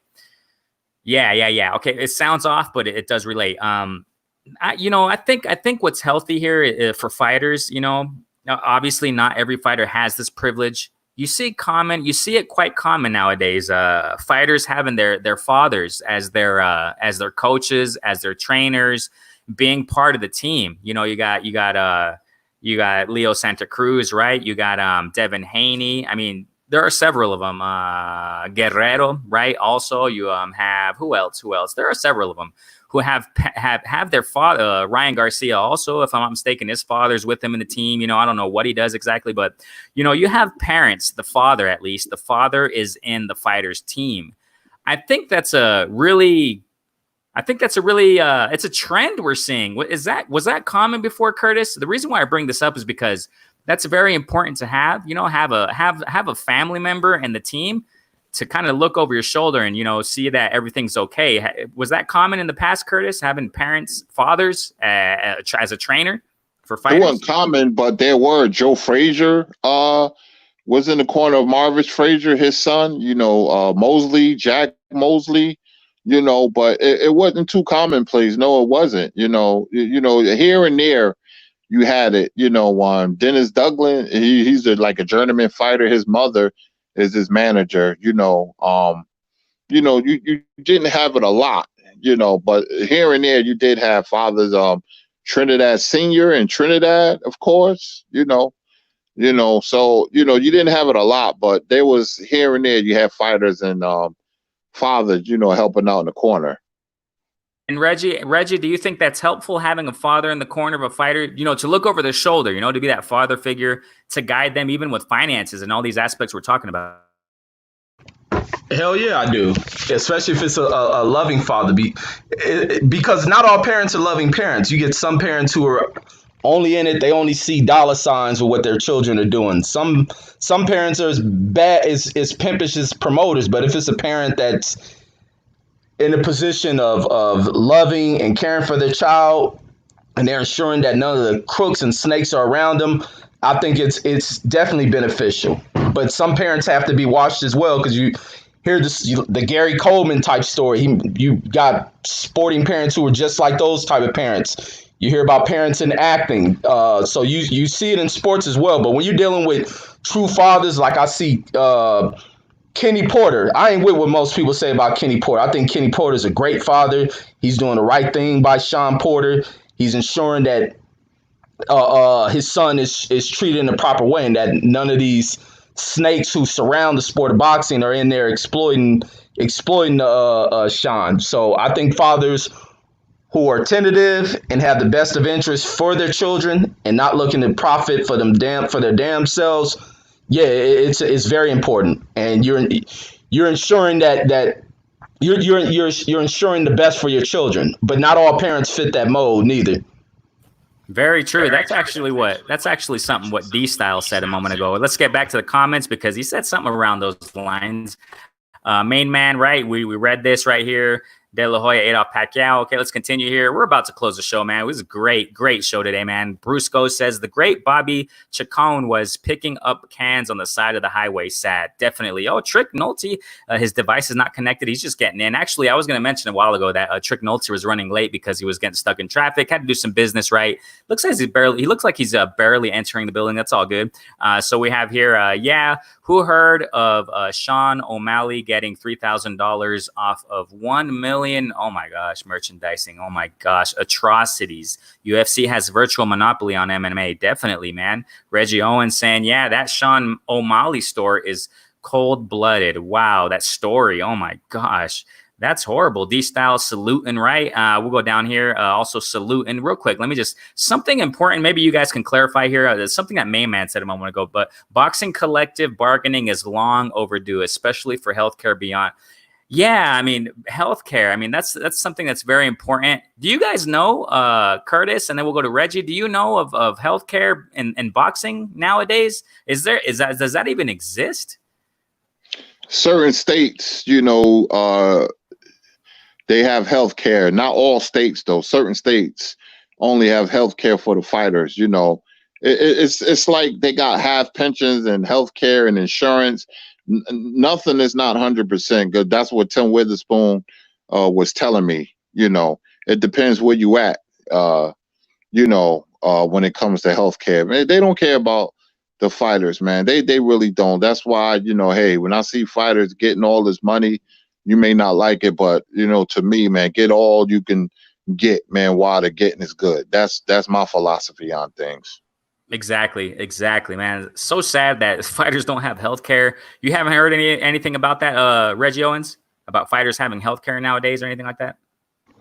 No, I haven't heard it at all. I mean, who can get health care if you're not working? And that's the other problem. That can lead to another conversation because American healthcare system is so full of crap and it's too profit driven. If you're not working for a large scale corporation, you're shelling out way too much money to afford medical costs. And if you pay for something, you're gonna go broke. But no, I haven't heard anything. I only know that for events, I know that the promoter is responsible for medical care if something happens during one of their events, or maybe it's a sanction, but I forget who's responsible for that type of cost. But I think, and that's where this game has to be shaped up. But not even just the game, the American medical health insurance system has to be fixed. It shouldn't be a system that you have to pay into. It shouldn't be for profit. It should be a system that's afforded to everybody through taxes. They tax for everything in this country, and it goes to some of the dumbest crap that you can ever think of. But I think if they got the tax systems back in order and got to taxing and funneling money into the proper places, then healthcare should be affordable to all. Even if you're a wealthy person, it should be afforded to you. And but no, they don't have this in place, and it's an unfortunate thing. I think it's one of the sadder things, because at the end of a career, especially physical combat type careers, medical is going to be the biggest part in your goddamn life. You're probably going to stay in the damn hospital once you hit critical points in age. When those injuries really start to tear down on your body, you're going to stay in the hospital. And can these guys afford it? No. Then that's why a lot of them end up turning to substance abuse, because they're self-medicating off of crack, meth, who knows what the hell they're dealing with, because they haven't got the proper care due to them ignoring a lot of medical attention due to the cost of it. And that's the unfortunate side effects of what's flawed and lacking in this system. Man, it's just common sense that these fighters need healthcare, man. Common sense, dude. Oh my gosh, it's common sense. Kurtis, I'm sure you know also, Reggie, Kurtis, Muhammad Ali also, he suffered, what did he have exactly? That was because of fight injuries, right? Prolonged fight, wear and tear, right? What was he suffering from at his older age? Parkinson's, took a lot of punishment, the Frazier fight, he should have retired long before that. There was a quick decline. He wasn't quite the same fighter in the 60s that he was in the 70s. He had a lot of difficult fights in the 70s, man. When he found out he could take a punch, he just, he was in brawls, man. And, even the Foreman fight, even though he won, he did take some punishment, and then Frazier in 75 and then Spinks, he should have been retired. Most people say it was boxing related. I don't know. It could have been, because a lot of people say that because he was a fighter. But I've seen people who had Parkinson's who never fought a day in their life. So it's speculation, probably more than likely, yeah. But, it's sad how these fighters end up. Like Jerry Quarry wind up with the mind of a 5-year-old. And, you look at Wilfredo Benitez, it's very sad. Or somebody like Esteban de Jesus, who died of AIDS, man. It's a lot of horror stories in the world of boxing, man. A lot of sad stories, man. And you hate to hear something like that. Really breaks your heart. But they choose to do it, man. So unfortunately, there's a lot of bad stories than good, and you hate for something like this to happen for a fighter that you look up to in the ring. I mean, it sounds like I'm repeating myself, but like I said, man, this is exactly why I go over these topics. As far as the money, as far as, fighter, because I care for them, man. You guys care for them. We all care for fighters, man, because they uphold the sport, even though there are many errors in the sport. Trick Nolte, real quick, bro. It says that device is not connected. I don't know why it says that. It says devices not connected. We can see you're trying to enter, but it says here on the screen, devices on your little screen here. It says, it says your name and it says devices not connected. Maybe you want to check your microphone, bro. Check your microphone, see if it's connected properly, or maybe your headphones or something like that along those lines. It doesn't really specify. Actually, let me just put my mouse here real fast. It says your guest will need to connect their mic/cam before you can add them to the stream. So it looks like something's not connected, Trick. Go ahead and check it out, brother Nolte. So yeah, getting back to what I was saying, that, and it seems like these points aren't really talked about. That's why, I don't know why I see it like this. You know what I'm saying? When I see fighters, they need healthcare. They need, like what main man just brought out. You know what I mean? They need psychologists. They need, because guys, it's like trauma. This is like, you know what I'm saying? You go through war. People from Vietnam, maybe one of you guys can clarify a little bit more in detail. I remember a guy years ago. I met some guy years ago. You know what I'm saying? This was back in 2004. He was a Vietnam vet, and he told me some stories, man. He told me some stories, how he has seen, out in Vietnam, man, friends, limbs torn off, blown away, friends next to him dying. I mean, oh my, it's traumatic. You know what I'm saying? Yeah, boxing is not that traumatic, but it's an intense sport. I mean, you're in there, you're in the heat of the moment, you're in the ring, adrenaline pumping, a guy wants to take your head off. You got to fight. You kind of got to fight for your life, man. I mean, so that's quite traumatic. Do you guys think, psychologists also, and, maybe therapists, need to be, included to help and support fighters, starting with Reggie? Do you think people like that should be, in helping fighters out too?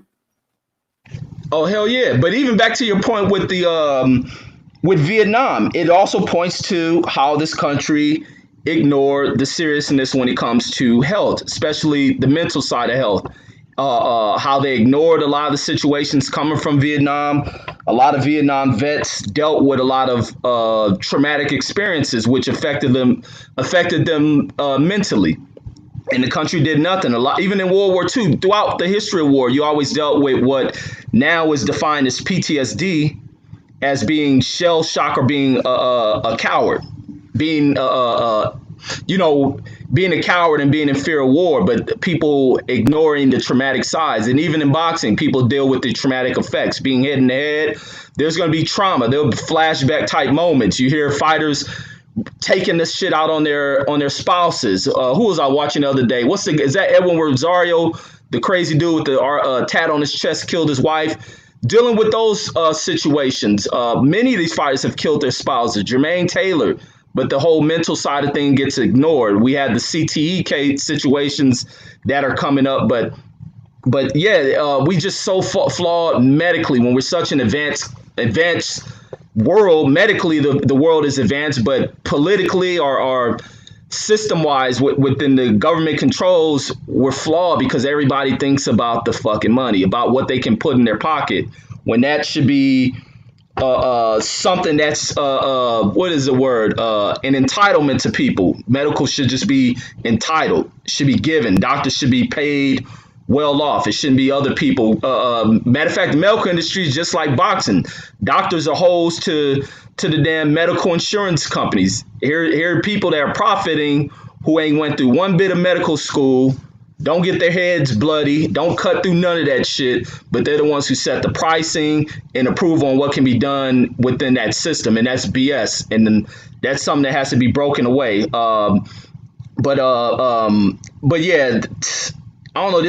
It leads into a lot of things because I get passionate about this stuff. I want to be an advocate for speaking out about this stuff. But medical should be an entitlement to athletes, especially when they're entertaining us, and especially if they're paying the level of taxes that they pay from their purses.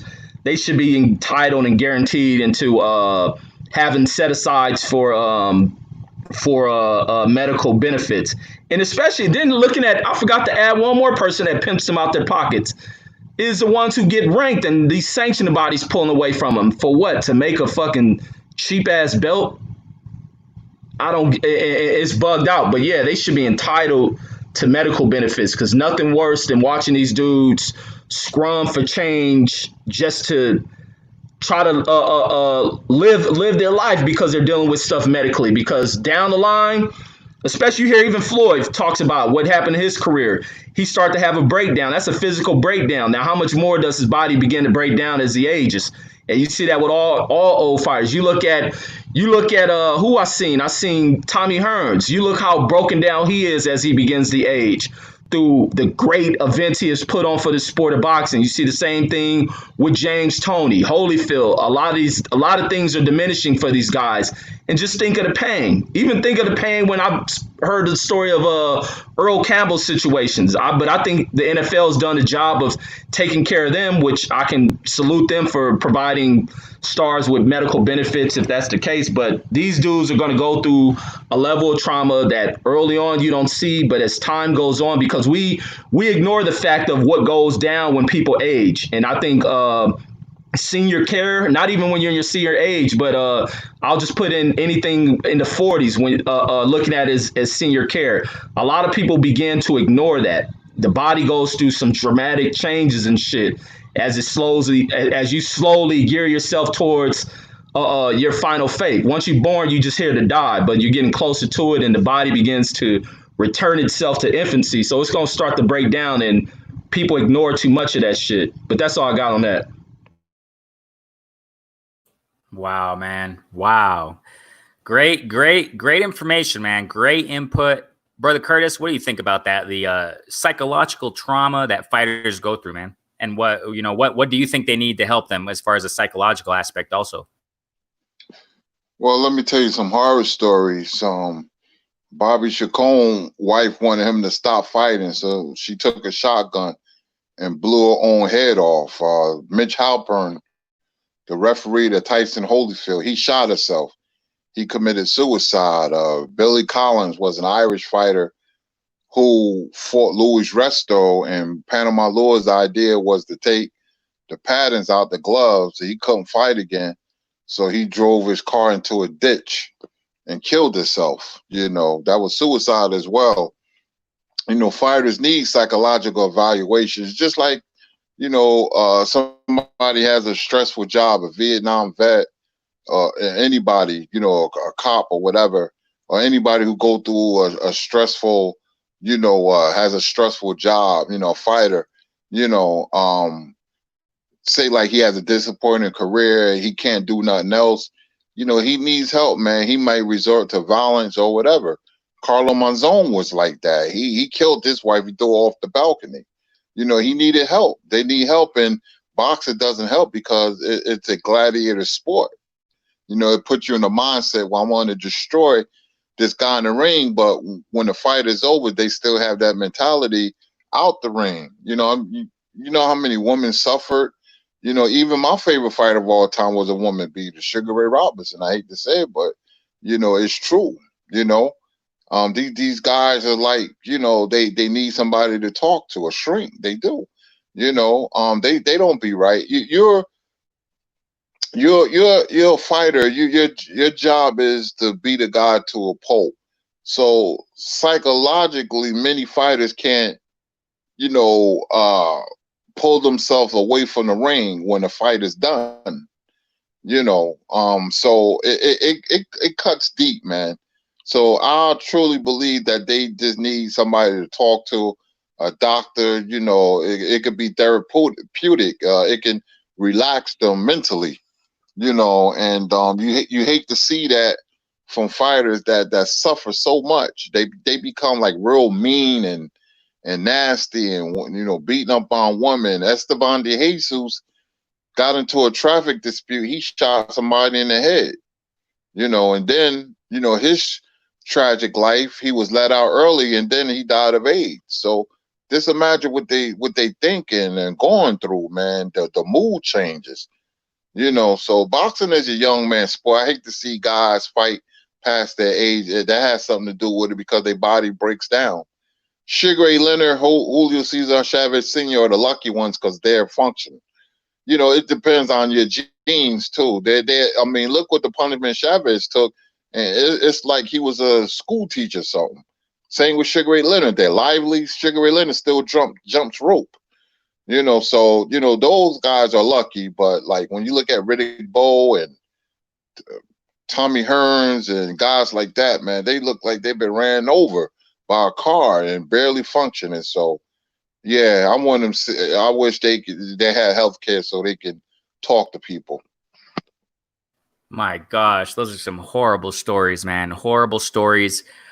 You see, guys, you guys are in the chat.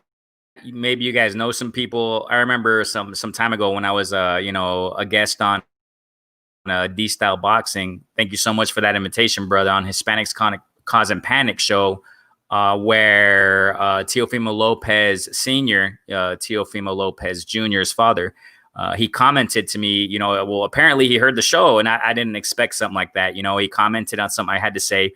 The reason why I say this is because, I got a small channel, but, those who know people, who know fighters, Trick Nolte, right? Brother Trick Nolte, we're in contact right now. He couldn't get on because of that camera issue, but it's all good. It'll get fixed for part 2, right, of this series. This is a series, as I mentioned at the beginning of the live, but you guys who know fighters, man, maybe you guys know promoters, maybe, I don't know, right? Connections or whatever, right? Maybe managers. Y'all got to hear this, man. I mean, something has to be done. Promoters, managers out there that may be tuning into this, hopefully one day, soon, sometime, right? You guys got to do something for your fighters, man. I mean, it doesn't mean you're not doing anything, right? But trainers, teams of fighters, y'all got to look out for your fighters, man. This is real. This is real life. You know what I'm saying? This is not just about money. Forget the greed, man. Money will come, you know what I'm saying? But you got to take care of your fighters, man. Take care of their health, take care of their psychological well-being. Take care of what we're talking about, man. I mean, this is exactly why I want to have this show. You know what I'm saying? It looked like from the looks of it, it looked like, oh, boxing, promoters and money. Oh, that's it. No, it goes a lot deeper, and I knew it was going to get deeper. I knew these topics were going to come up. That's why I want to talk about them, and it's sad. So share this, you guys. This is more than getting shares. This is more than just getting likes. No, just share this because this is real business, man, because we care for fighters. We love the sport. We want to see them healthy. You know what I'm saying? We want to see them come out of the rings alive. And Kurtis Anderson just explained, that's horrible, man. That's horrible. How a wife blew her head off. I mean, that's just it's unimaginable. A fighter's wife committing suicide because she wanted her husband to stop fighting. I mean, this is exactly, Kurtis just said something also, man. I mean, this is exactly why I chose Renee Box Young. Okay. Renee's my second name. Young. I use young because Kurtis just hit the nail on the head, man. Because fighters, boxing is a young man's sport. He just hit the nail on the head. That's exactly, and I haven't explained the reason why I use the title Renee Box Young for my channel because fighters have to box young. That's that point blank and period. You know what I'm saying? Boxers should fight young. Box young and get out of the sport, man. Get your legacy, do what you got to do, show up and show out for the fans, for the sport, for the love of the sport, and do it young. Get out before you get old, man, because I mean, boxing's a young man's sport. He's hit the nail on the head, man. So let's get down here to the chat. Okay, guys. So we got here, we're about to finish, guys. I mean, this is just amazing stuff we're talking about here. Stormy B, man, talking about, as far as the finances and things like that, fighters spending money. He says people who've never dined have no idea how to eat. Exactly. Earnings, spendings. Yep, definitely, man. Stormy B, man, saying, man, salute. Thanks for the support. They're saluting each other. Right on. Bruce Goes talking about what we were talking about earlier. He says, Senator John McCain tried to have a federal boxing commission with pension and standard ratings. Did you mention that earlier, Kurtis? Yes. Yeah. I remember you mentioned that. Yeah, you were saying that John McCain, he started a boxing commission, and then he died, and no one else who mattered cared. What a sad situation, man. They just left it behind, man. Wow. Okay, there's lots of chat here. I'm just trying to get to it. Okay, 30% definitely, man. What they were talking about earlier about a fighter's purse, and the money that he received. Sup, Stormy, salute each other. Don King had his son Carl get 50% of Witherspoon's purses. I remember Kurtis talking about Witherspoon, right? Purses before expenses. That was criminal. Wow, man. I mean, it just goes on and on. This is something I want to talk about. I don't want to get too much into it. We're about to finish. We're almost going 2 hours in this thing. I love it.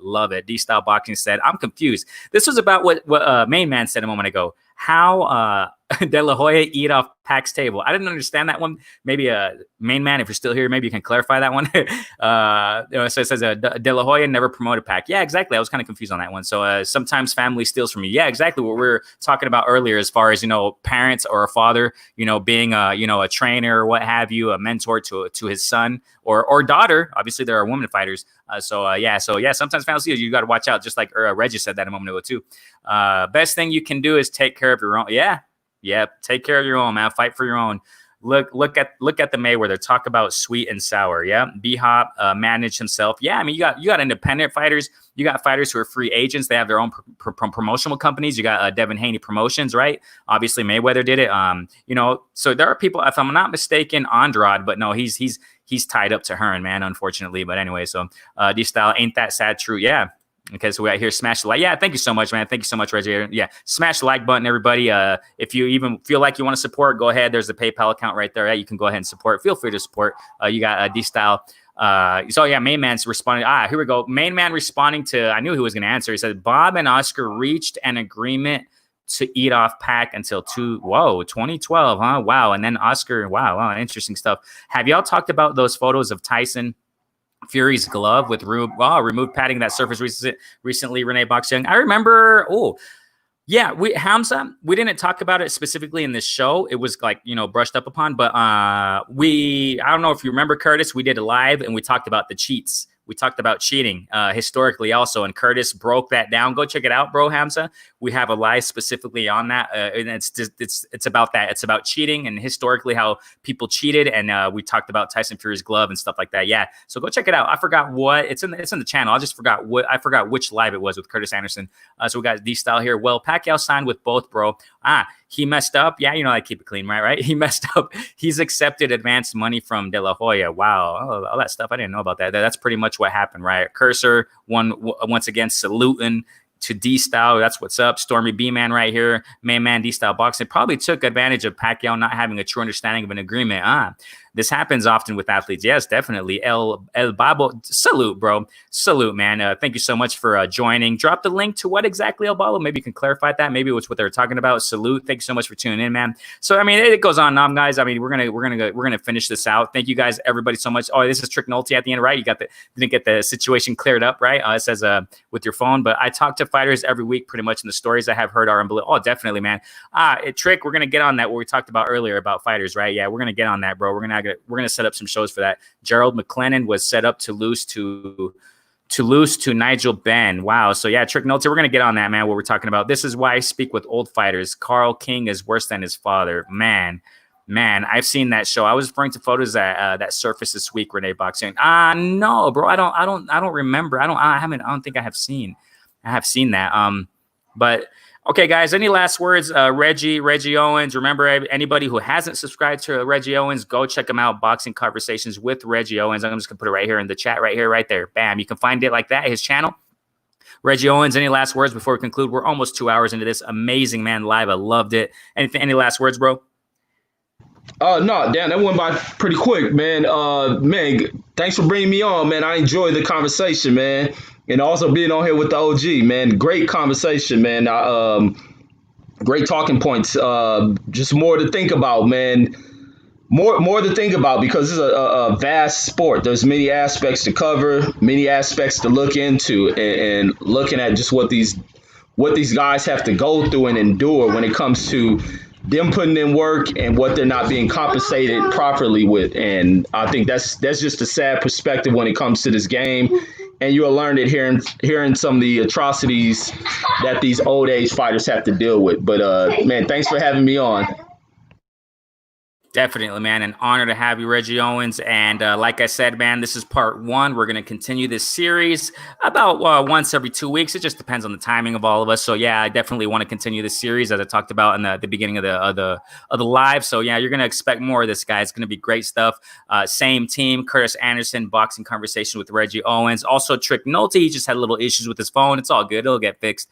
So Kurtis Anderson, any last words, bro? Absolutely, man. It's been a pleasure being on the show, man, to talk about the great sport of boxing. Sometimes it's not always sunny. It is a very sad and lonely sport. It can be, but it has a lot of great memories. And, boxing done had the biggest stars in the world. Muhammad Ali, probably the biggest star ever, boxer and athlete, ever, great fights, rich history. So we talk about it and cover everything from A to Z, soup to nuts, pillar to post, Renee Box Young, you got a good channel. It doesn't matter how many people come or whatever. To me, it's about integrity and professionalism, man. You're a real boxing guy. Reggie Owens, keep doing what you're doing, with the fights. Reggie, younger dude, man, and he has that old school spirit. Thanks for the chat, everybody in the chat, thanks for spending time with us, man, and we'll see you next time. Definitely, man. Thank you guys so much, everybody. Once again, Reggie Owens, Kurtis, you guys are awesome, man. Thank you so much. Everybody in the chat, everybody who tuned in, thank you. Remember to share, remember to like, remember all that good stuff, man. Thank you. If anybody hasn't subscribed, go ahead and subscribe to me, right? And also go subscribe to Reggie Owens. Go subscribe to those who are in the chat also, who have their channels, who are pushing content. Definitely, we're one community, one love. Shouts from the South. Remember, there's going to be a part 2. This is a series, and we're going to keep talking about vintage boxing and from then and now. We're going to be connecting these topics, right? We're going to see the evolution of the sport of boxing, right? And a myriad of topics and points. So thank you guys so much. Thanks again, Reggie Owens. Thanks again, Kurtis Anderson. Love you guys, man. Thank you guys so much for tuning in. Till the next time, guys. Peace out, man. Stay safe out there, man. Peace, fam. Peace. Peace.